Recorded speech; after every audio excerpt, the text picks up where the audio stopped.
காங்கிரஸ் கட்சிக்கு சிவகங்கை தொகுதியினை பெற ப. சிதம்பரம் தொடர்ந்து முயற்சி. காங்கிரஸ் கட்சியின் மாநில பொதுச் செயலாளர் சி.ஆர். சுந்தரராஜன் பேட்டி.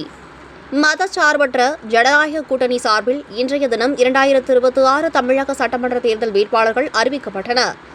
காங்கிரஸ் கட்சி சார்பில் மாநில பொதுச் செயலாளர் சி.ஆர். சுந்தரராஜனுக்கு சிவகங்கை தொகுதி கிடைக்கும் என ஆவலுடன் எதிர்பார்த்த நிலையில் முக்குளத்தூர் புலிப்படை தலைவர் நடிகர் கருணாஸ் உதயசூரியன் சின்னத்தில் போட்டியிடுவதாக அறிவிப்பு வெளியாகியது.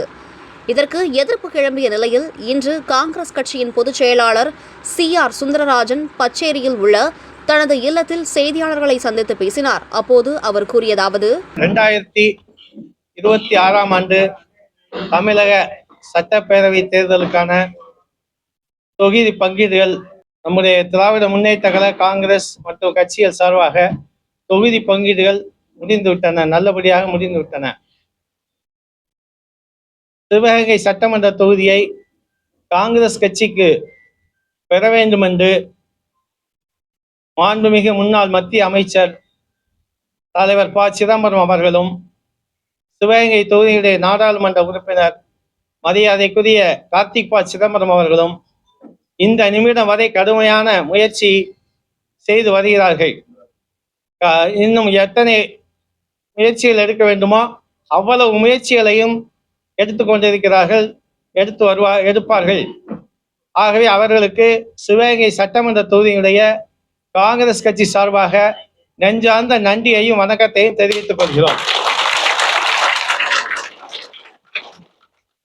இன்றைய தினம் திராவிட மாடல் நாயகர், தமிழக முதல்வர் மாண்புமிகு தளபதி மு.க. ஸ்டாலின் அவர்கள் தலைமையிலே அமைந்திருக்கின்ற இந்த கூட்டணி மாபெரும் வெற்றி பெறும்.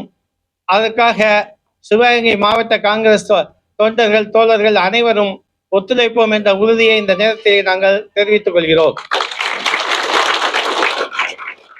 அதே போல சிவகங்கை தொகுதியில் என்ன ஆணைய தலைவர் ப. சிதம்பரம் அவர்களும் கார்த்திக் ப. சிதம்பரம் அவர்களும் என்ன உத்தரவிட்டாலும் அதை நடைமுறைப்படுத்துவதற்கு சிவகங்கை தொகுதியினுடைய சட்டமன்ற தொகுதியுடைய காங்கிரஸ் தோழர்கள், தொண்டர்கள், தலைவர்கள் அனைவரும் தயாராக இருக்கிறோம் என்பதையும் இந்த நேரத்தில் நாங்கள் தெரிவித்துக் கொள்கிறோம்.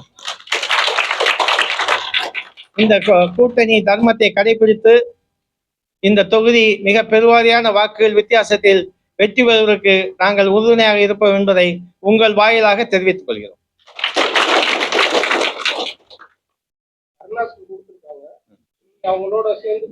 அதான் கூட்டணி தர்மம், அது எந்த மாறுபட்ட கருத்தும் கிடையாது.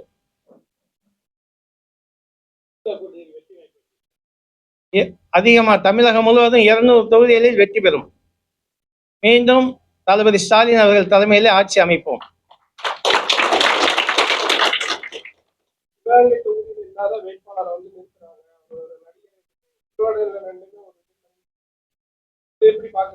அதுக்கு இப்ப இந்த நேரத்தில் கருத்து சொல்லக்கூடாது. ஆகவே அவர்களுடைய வெற்றிக்காக பாடுபடுவோம்.